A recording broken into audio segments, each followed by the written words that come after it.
the hello and welcome to Rednets, the official podcast of Empire of the Kop. We've got two great wins to celebrate. There's the big one, of course, with the League Cup and a tense finish on a penalty shootout, which we'll be discussing first. And then shortly afterwards, our fifth round 2-1 win over Norwich City. Bit more routine, but let's start with the exciting stuff first.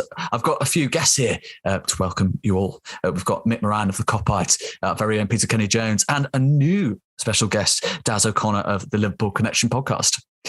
Thank you very much for coming on, Daz. How are you doing? I am good. I'm still looking for Kepa's football. Aren't we all? Someone was lucky enough to take it with them. It's a nice little memento that they'll be able to have and show their grandkids. But yeah, Daz, I'm going to start off with you first. I mean, the Carabao Cup's obviously been done to bits, and rightly so. You know, a tremendous game. Probably the best 0-0 any of us will ever really see for the next decade or so, perhaps even longer. I just want to throw a little potential curveball at you, because a lot's been made about what that final could do for our season. But hypothetically, if we'd got that far to the shootout, and Kepa had put his away, or for whatever reason one of our lot had missed theirs, and Chelsea had gone out and won it, do you reckon it would have severely sort of damaged our potential chances of further silverware this season? No chance. This team's on a roll. Again, you talk about, Tuchel obviously didn't say the penalties is like a lottery, but to me it is. So, if we would have lost it, I don't think the advantage would have gone from the team. The team is so together and fighting on four fronts as well. How can you not be, just ready to go? That's why, the Norwich and with West Ham coming up, I just feel it's our season to make history. Absolutely. No, absolutely. Mick, conversely, I'm going to throw you a far easy question. Welcome again, Mick. It feels like you're part of the family now, aren't you? But you've made a few appearances, haven't you? Yeah, I think we said last time when we started recording, the fifth Beatle. I'll take it. Yeah. I'll take it. No, you're very, very welcome. It's lovely to have you on. As I say, I'm going to throw you a slightly easier question than the one I unceremoniously tossed at Daz's way. But looking at sort of the impact, it meant so much to the players. A lot's been made of the League Cup as being that sort of, a bit of a shit trophy, the Mickey Mouse trophy. But it just wasn't the case for Klopp. It wasn't the case for the players. And even more importantly, it wasn't the case for the fans. Absolutely lifted the roof off Wembley when Kepa's ball went flying over the crossbar. How much of an impact could that have for the rest of the season? Can this supercharge our potential efforts to, go further in the FA Cup and, get ahead of the likes of City in the Premier League and beyond? Hopefully. Any small catalyst can help, especially a team as good as ours, to be honest. I think when you're in the early stages of the Carabao, you're not thinking, I'd love to go and win the Carabao. But the further you get, you're like, well, if we do win this, then it's going to be a good little booster. And I think I saw an interview with Klopp actually after the celebration, saying he just felt like it was a similar feeling to the Champions League final in terms of how he felt in terms of winning it. So I think any trophy's good. The fact we didn't win it, first time winning it for 10 years. So it was nice to get it over the line. And I think this squad, it helps them as well in terms of, obviously we've won two of the big ones recently, but to win that one kind of gives us a little nod to say we can still win stuff because the squad's still good. Obviously, we're going to come on to Norwich or whatever and 10 changes, but the squad's in a really good place at the moment in terms of depth. And I think you didn't used to really use that word on Twitter that long ago because everyone just jumps on it saying depth FC and whatever else, and we haven't got enough depth. And now you look at the squad and we have. So we've got more than enough to challenge on all fronts, and winning the Carabao is hopefully the first of many for this squad, because there's obviously the likes of Luis Diaz and Jota and newer players who haven't won anything yet. So the fact that they've now got one in the bank, that kind of gives them a bit of energy and a bit of food for thought in terms of they want to go and win some more. So hopefully it can be a very good catalyst for us. There'll be a few now who can finally touch the "This is Anfield" sign in the tunnel. But You mentioned the D word there. It's an interesting one because it seems to have almost popped up out of nowhere. Injuries have dissipated, and suddenly there's acknowledgement that Liverpool actually do have a pretty decent squad. You're looking at sort of the likes of Taki Minamino, who was Kop mentioned after the game in the Carabao Cup. How he made decisions he had to put the team he had to put out, but it's gutting, for the likes of players like Taki Minamino, like Divock Origi, who have contributed in the domestic cups that they did miss out on that, big game. Pete, we saw the Norwich game, and of course, Taki Minamino struck again, to superbly taken goals, especially that last sort of sliced half volley. What were your sort of impressions from that Norwich game, and 750 goals as well under the Jurgen Klopp regime?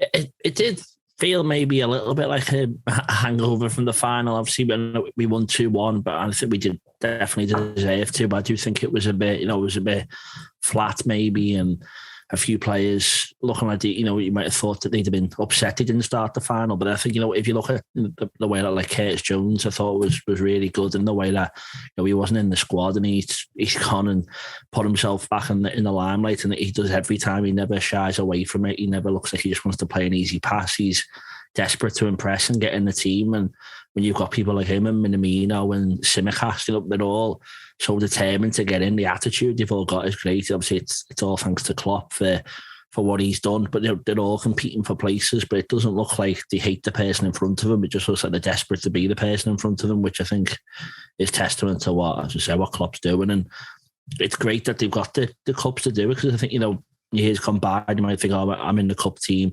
That means he doesn't think much of me. But now they've gone and won it at Wembley. They realise, if we do it again in this competition, we'll go and get another few big games, probably get to play at Wembley.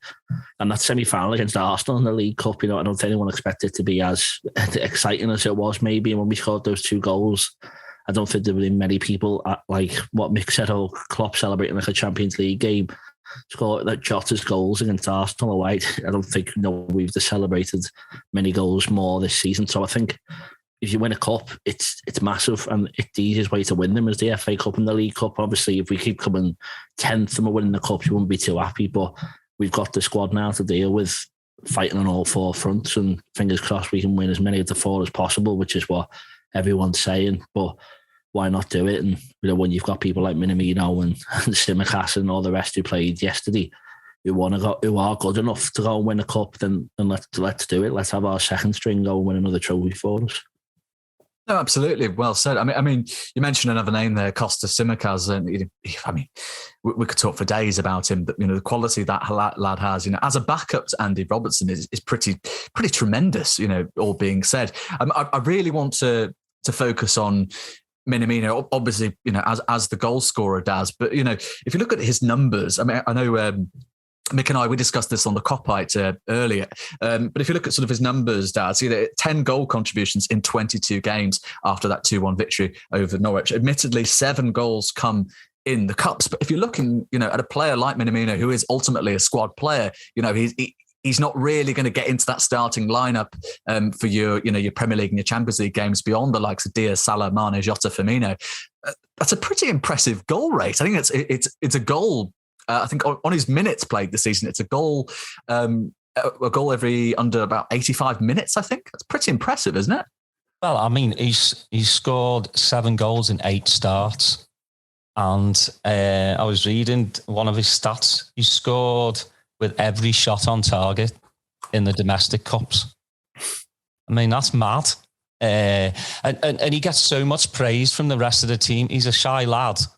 But I heard Milner's interview yesterday. It was like everyone is chuffed to bits for Taki. And to me, he looks like he's put a bit of muscle on. He's not getting pushed off the ball like he was last season. But what I love about Taki, though, he looks like, he's all right being like a number 2, not the front 3. He's all right with coming on, doing the cups, and that bodes well for the squad. But yeah, the numbers are, good. You know what I mean? Like, he's the 4th top scorer for Liverpool this season. I mean, that says it all, really, doesn't it? Oh, it's pretty bonkers, isn't it? If you ignored his name and just sort of looked at, just the pure raw numbers, irrespective of where they've come from, I think you'd be happy with that goal rate from any one of your strikers, let alone your what is effectively, I suppose, your sixth choice attacker. But absolutely tremendous. I mean, it'd be unfair, of course, to put the spotlight sort of entirely on Minamino, as well deserved as it is. I mean, Mick, I want to talk to you briefly about sort of Joe Gomez's performance, because it's another name. I mean, we looked at him, it's the title-winning season, and I don't think any of us sort of could foresee a situation where Virgil van Dijk wouldn't be partnered with Joe Gomez, and I think he looked absolutely tremendous against Norwich yesterday. Yeah, I think he had a few good moments, a few shaky moments, but I think we just need to have a bit of patience with Joe Gomez. Really, like the injury he suffered, like patella tendon, was it? That's not something you come back from quickly. That's not something you come back from and you're up to speed straight away. It's worse than an ACL, so it's going to take time. I thought he was good last night. I think I saw some guy on Twitter put loads of stats up about like his ball recoveries and his passing. Passing was good in terms of numbers. I think there was a few shaky ones where he gives them away and puts us under pressure, and then there's obviously the moment with the goal where he doesn't close down quick enough. But those are the type of things that we know how good Joe Gomez is, because in the title winning season, he was just imperious next to Van Dijk. So he set the bar high for himself, so we expect a lot from him. So he's made a rod for his own back, really, in that regard, because we know how good he is. But you've got to factor in the long-term injury. He's coming back from it. He's playing games now. I think that was his 15th game last night, which says a lot because he hasn't played that much. But for me, I don't think there's going to be any conversation where Klopp says to Gomez, "Oh, we're looking to let you go." There's absolutely no way. We need to see what he's going to be like in pre-season. I think that's where we see the best of Joe Gomez. I think once he's had a proper pre-season and he's got a lot more football in the legs, and I think he's bad in his time. He's now fourth choice for us, which is mad, because obviously Matip's kept himself nice and fit and has been unbelievable this season. And same for Konate. When Konate's come in, he's looked amazing as well. And it's just been timing. Obviously, after the disaster of last season with centre halves, and we're now gone from the famine to the feast, really, which is a nice problem to have. But I think Gomez just kind of the baby steps for Joe Gomez. I think we just need. I think patience is the key thing. And I know you spend a lot of time on social media. Patience is the last thing you see, but that's what we need to do with him, and we need to just persevere, because we know there's a top player in there, and if we give him enough time and enough games to keep him ticking over, that top player will come back out again. There's been a lot of conversations, hasn't there? I mean, you're right to mention patience, and I think that's certainly a virtue that's an abundance in the Liverpool squad. When you look at players like Taki Minamino, Joe Gomez, Caoimhin Kelleher, I think Klopp was questioned on this after the match, in particular with Taki Minamino. He contributed a great deal in the League Cup. Was he not a bit sort of heartbroken to not be involved in the final? Klopp sort of rubbished it, obviously, and sort of went, well, he's not that kind of player. He's not one to hold a grudge. He just puts his head down and just works hard. And everyone has pointed out, he's put on muscle. I mean, that was apparent from pre-season, let alone at this point in the season. He has put on muscle. He's grown. He's clearly come back with the view to challenge the starting front three, and it's paid off for him. And it's paid off for him in the cups. And he's evidently just a really sound squad player. Now, before we move on to the West Ham side of things, there's been, of course, an update on the European Super League front. It is back, and it is back with a brand new track. Specifically, according reportedly to freelance journalist Hadrian Grenier, there's been some proposed changes.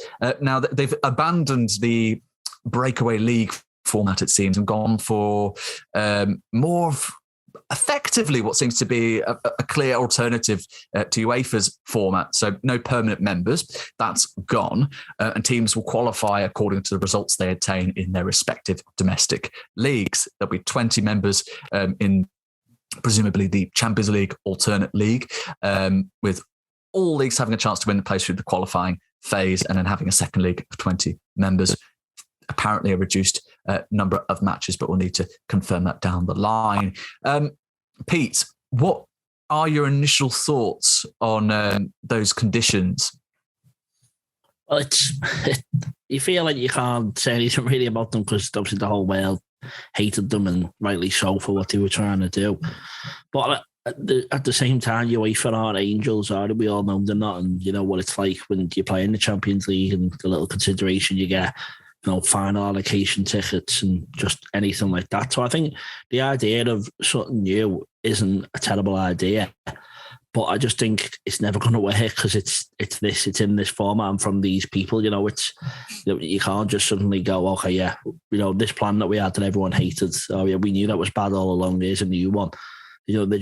We all know what they're in it for. It's for money, but obviously it's what everyone does, and they want the best teams playing each other. But it's basically just what we're doing already. It's the Champions League, and that's the best competition in football.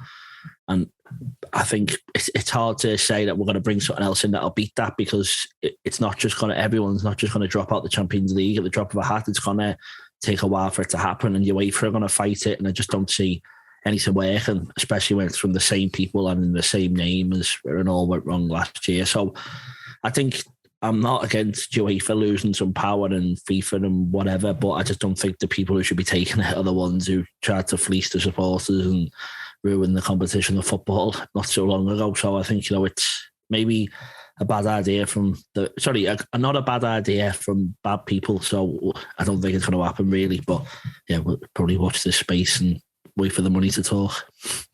There seems to be a lot of rotten eggs about, and obviously one of the leads on that would be Florentino Perez from Madrid, is one of the band calling for such changes. Daz, I mean, can we trust anything that comes out of this group with regard to the proposed changes? Would it? Can you foresee a sort of an acceptable plan coming from this, or is anything the likes of Perez touch bound to be tainted? Not a chance. I would not listen to a word that man says. It's all about money, isn't it? I mean, you've got the three, Juve, Barca and Madrid, and especially Barca and Juve, they've got money problems. It's basically, to me, about them and putting money back in their pockets. It's just a bad idea all around. I'm hearing they want to do 2 Super Leagues with 20 in each one. I mean, isn't the whole thing of the Champions League is getting, the champions of each league, whether they're big teams or not, and being able to play and go to these places, and their supporters being able to see teams like Liverpool play against them. That's what I love. I don't want to see Barca play Liverpool, every other week, or Madrid, Liverpool. That's not football to me. When we played and beat Barca, 4-0, I mean, you really wanted that one time. I don't want it every, once a month.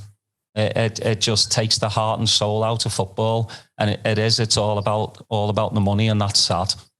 But it's a political thing as well, isn't it? I mean, you've got UEFA battling FIFA, for all these tournaments. Like we talked earlier about the World Club Trophy, they want to do 24 teams. And if you have the Super League as well, and then the World Cup, they're talking about doing it every 2 years. Like Rick said as well, you're going to have to do the NFL thing and have 2 different teams, one for Europe and one for domestic. It's just, I mean, nobody apart from Perez can listen to that man. The initial proposal was a bit horrifying. On this basis, you I suppose they've gone for a bit of a compromise. You'd have a sort of league format for the qualifying phase and then back to a normal knockout phase, effectively. But yeah, I mean, Mick, what would they need to put on the table to convince fans that this is a good idea? I mean, is there anything they can put on the table? I don't think so. I just think the lads have summed it up perfectly. I haven't got that much to add. I agree completely with what everyone's just said. It's just been, the whole thing's been tainted with what's happened previously, and I don't think especially our owners anyway, we're not going to get involved in anything like that. You'd like to think so anyway, after what happened with the last one. And I just think, like Pete said, like they've put this offer on the table last time because they thought that was the best way to maximise money and maximise whatever little agendas they've got going on. They've defaulted to that position to try and maximise that. So now that their hands have been burned, they're trying to do something different. So no, I mean, it might still happen, and obviously there's going to be a massive backlash if something does get proposed, but I don't see it. I can't see anything coming of it. Hopefully not anyway. You mentioned the backlash, and obviously there was such a severe backlash to an extent that FSG and the rest of the top six's owners sort of took a step back and go, oh, maybe we don't want to be, seriously investing in this, along with the likes of Madrid and co. And you sort of get the impression that, once we get a clearer idea of what this new proposal will exactly entail, if fans don't like it, and certainly the chances are pretty high the fans won't like it. It's a safe bet to assume that FSG will listen, even if they mistakenly, leap for it and go, seize the chance at a bigger revenue source. We'll see, of course, and keep everyone updated as and when that comes. For now, of course, we've got a league fixture against West Ham United to look forward to. 6 points behind Manchester City, Pete, but another big opportunity to cut down the deficit. Yeah, well, we know what the rest of the season is. You probably just, whatever I say for the next minute, just copy and paste for every game, because they're all massive. We can't lose. We've got to win, score as many goals as we can. Hopefully City slip up. That's just a mantra of the Premier League season, and maybe even the Champions League. We don't want to draw them either. So it's just a matter of going and winning every game we can. We're in a great run of form. All the squad's playing well. Everyone's going to be desperate to play. And obviously, the likes of Van Dijk, Salah and all that getting a rest last night, that's going to be great for them to come in firing against West Ham. And, it's just, that's all you can really say, isn't it? We've just got to win. West Ham are good. Obviously, they didn't do that well in the Cup last night, but they're still chasing Europe themselves. And you wouldn't really probably want to play them. Obviously, they're one of the two teams that beat us this season. So we've got to make sure that we get them the right revenge and get as many goals as we can. It's at Anfield under the light. So, I think this is where every game, the atmosphere has got to be massive. I think it will be. And it all starts from Saturday up to the end of May. And let's see where we end up. I mean, Pete, you're right. The messaging has been pretty consistent from the side. Always look ahead to the next game. Always look ahead to the next game. I think, you could forgive the players for certainly having in the back of the mind the fact that, we win this one, we're only 3 points behind City. And speaking of City, Daz, obviously we're going to play West Ham before City play their game on the Sunday. It's the Manchester Derby, of course, a pretty big one for both sides involved. The reason why I'm interested in this is because obviously we look back to the last time we played a game before City, and I think it was the 3-1 win over Norwich. City obviously then go on to drop points against Tottenham, and there are suspicions about whether the pressure's starting to get to City and Liverpool having their game first, and then the mentality around that. Could you see a similar sort of situation arising here if we do get all 3 points against West Ham? I'm happy we're playing before them because as we've seen, City have seemed to be playing before us like the last month or so. So, I mean, going into the game, it's good to be only 6 points behind, drop it down to 3 instead of going into the game, looking at it going 9 points behind. Is it advantage us? I'll let you know at the end of the season. That's all I can say, but I'm just glad it's not a 12:30 kickoff. That I think the lads will be raring to go. All our key players have basically been rested, and I'll echo what Pete said. It's just win from now until the end of the season. Absolutely, and speaking of winning all the time, Mick, we've got 3 days after, we've got the second leg of our Champions League clash with Inter Milan. We're obviously going into Anfield with a 2-0 lead, but Kop will want to take this one pretty seriously. And with that in mind, with only 3 days separating those games, and us wanting to certainly keep the pressure on City and make sure we do get through to the next stage of the competition in Europe, how do we how do we look to set up here? You know, are we going to go full strength against West Ham? Is it going to be a few, you know, a bit of mix and match? No, it's got to be 100% full strength against West Ham. It's got to be. Doesn't be very surprised if he throws like I don't know, Taramon in there or whatever, you know, someone like that. There's no chance that's going to happen. But I think, like you said, the Inter game, we're 2-0 up. So I think we could go a little bit weaker in that, I think, especially because we're at home. We could maybe, not too many, but maybe like 2 or 3 we could put on the bench and give maybe Taki a game or something like that in a game against Inter. But West Ham, like the lads have just said, like we need to be winning. Like I'd love to be winning this game, and obviously then City losing, and then we would have been 2 points closer if the handball was given at Goodison Park. Well, yeah, I still can't believe that. But yeah, I mean, I think like Pete said before, it's I want to beat West Ham for revenge as well, because that game at their place, that was one of the most annoying defeats for a long time for me, because obviously the OG Alisson, and he doesn't get a free kick for it, and we had some good moments. Obviously, Origi scores a good goal towards the end and whatever. So there was some good bits, but it was one of those games where you watch it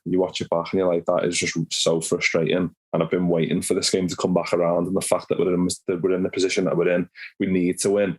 Also, that it's West Ham, it's kind of doubly for me. And like Pete said, like under the lights, and we're at home. Atmosphere should be good. Bang up for it. We're playing before City.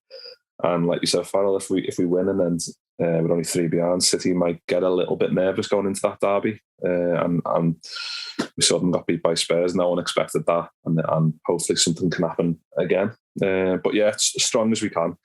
Anything other than that would be crazy. No, absolutely. I mean, obviously it's not City's first rodeo as far as a title race is concerned. But as Pep Guardiola eloquently put it the other day, we are the eternal pain in the arse of Manchester City. I mean, Pete, Mick's made it pretty clear there, you know, reckons we'll start strong. I presume we will.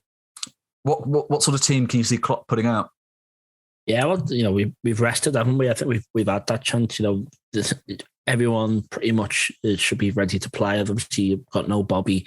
Probably wouldn't play Jota because he's just played in the week and he had that injury. And Thiago's out, but I don't see any reason why anyone else wouldn't play. Maybe a chance he doesn't play Hendo because he played again for an hour yesterday. But obviously Fabinho's going to be in there. It'll probably be the same front 3 we've had for the last couple of games: Diaz, Mane, and Salah. And the only question is probably what it is every week is just who he plays in the midfield. And it's hard to know. I think probably, I don't know, it's hard to guess it. Possibly Hendo started. I just said he wouldn't. And then, you know, I thought Curtis Jones played really well, but he's just picked something up. So it's going to be a choice of them. Keita did do quite well in the final, so maybe he'll just repeat the final team again. But, you know, the good thing is a lot of our midfielders are all good enough to start. So it's just, as long as we've got that defence and that front line in, I think whatever 3 puts in, we should be strong enough. And yeah, you know, getting revenge would be a good one. It was on my birthday as well when they beat us last time, so I'm out for revenge as well because they ruined my birthday and my birthday curry. So hopefully we get a few goals past them. I can have a celebratory curry this time instead. There's a consistent theme developing here. It's lovely to see, and hopefully we can see that fulfilled at the weekend. Daz, I'm just going to come here to you lastly about the team. Are you expecting any surprises there, or just full strength? Full strength. You know, I think it'll be in midfield. I don't know if Hendo will start though, because he did, you know, the cup final, then the Norwich match.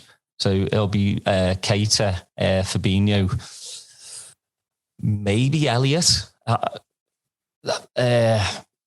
don't know, but yeah, full strength. You got to. I wish like we could rely a bit more on Ox. I mean, again, you know, going back to the Norwich match, that was a game where he should have, you know, done much, much better in. And it's just sad to see how he's kind of gone downhill. But yeah, full strength for me. Again, every single Premier League match, full strength till the end of the season. We've certainly got the squad for it. Ox, sadly, is just one of those players. I think it just needs a regular run of games, and once he gets that regular run of games, it's actually quite brilliant. But you know, obviously the problem with having as much quality as we have, if you view it, of course, as a problem, I'm sure it's given Klopp a few headaches of late, is that the likes of Oxlade-Chamberlain are reduced to these sort of sporadic appearances. But while I've got you, Daz, we've come to that sort of joyous and nerve-wracking section of the podcast for some. What kind of score could you foresee us grabbing? I don't predict. I've never predicted one match in my life. And I'm not going to do it now. Fair enough. Fair enough. Don't put me in the spot. We're going to win. We're going to win. We'll take that. We'll take that. And if we win, Mick, what score will it be? I don't predict either. Sorry, I predict wrongly every single week. So it's a gamble, isn't it? I'd absolutely love to batter them 4-0. I'd absolutely love that. I just feel like, if we get an early goal, then I think we could go 3 or 4-0. Hopefully, get that goal difference up even higher.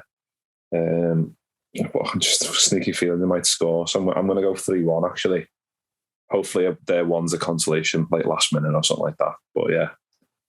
That'll do me. A late Bowen goal, perhaps. Give us a little look at our potential transfer target if the links continue into the summer. How about you, Pete? What you're saying? Are you going to go big and bold?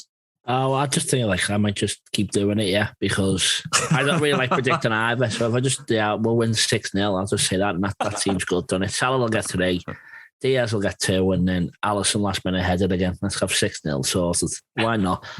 Just be confident. We're going to win every game, and hopefully that means we'll win the league. That's what you're going to do, innit? I'll have that belief.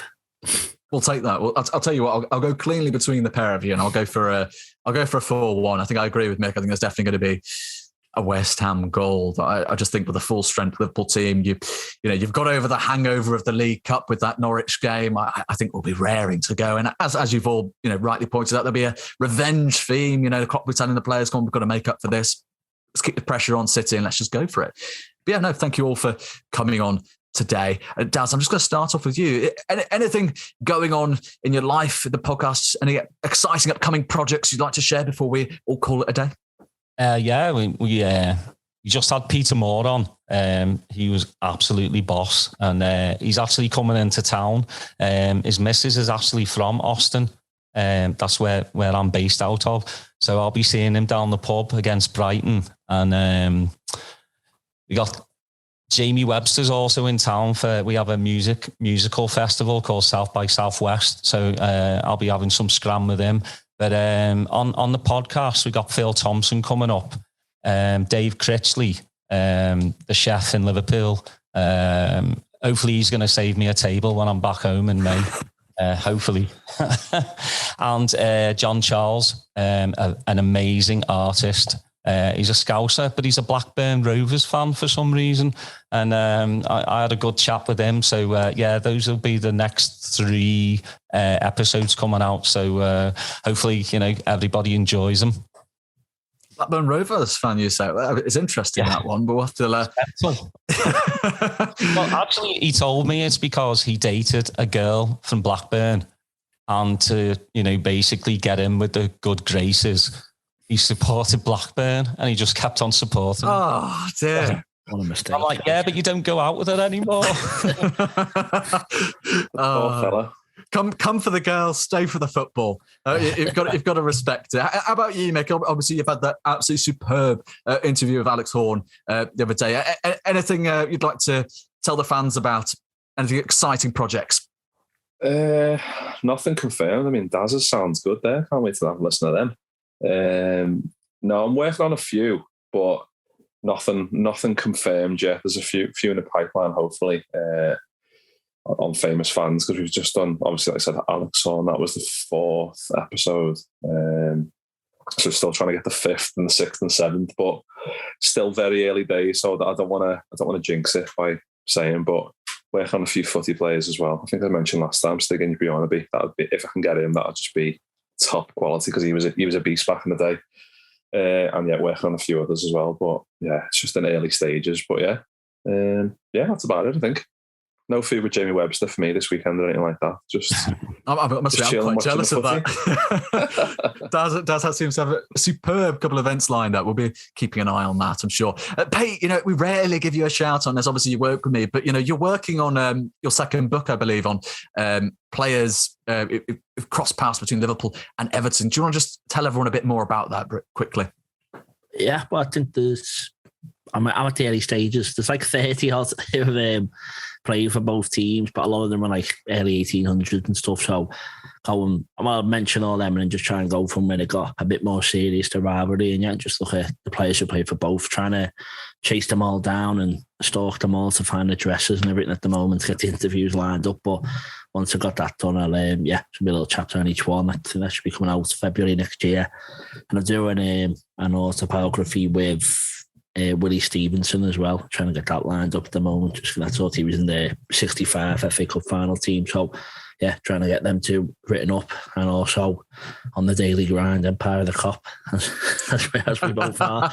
And so that's it. That's what I'm doing at the moment, and going the match and enjoying watching Liverpool. That's all life going. So nice one. Well, I mean, we've been absolutely loving watching Liverpool of late. First cup down, plenty more to go. We can hope we start things off the right way against West Ham with a big win. We'll see. We'll be praying for a 6-0 win. It'll probably be a bit more realistic, closer to the 4-3 mark, but we'll see where we go. Thanks, of course, to Mick Moran of the Kop for coming on, Daz O'Connor of Liverpool Connection Podcast, Peter Kenny-Jones, and we've got Rick Elliott, of course, who's been producing this in the wings, has been doing a stellar job. Thanks very much. I've been your host, Farrell Keeling, and we've been the Red Nets Podcast. Take care for now.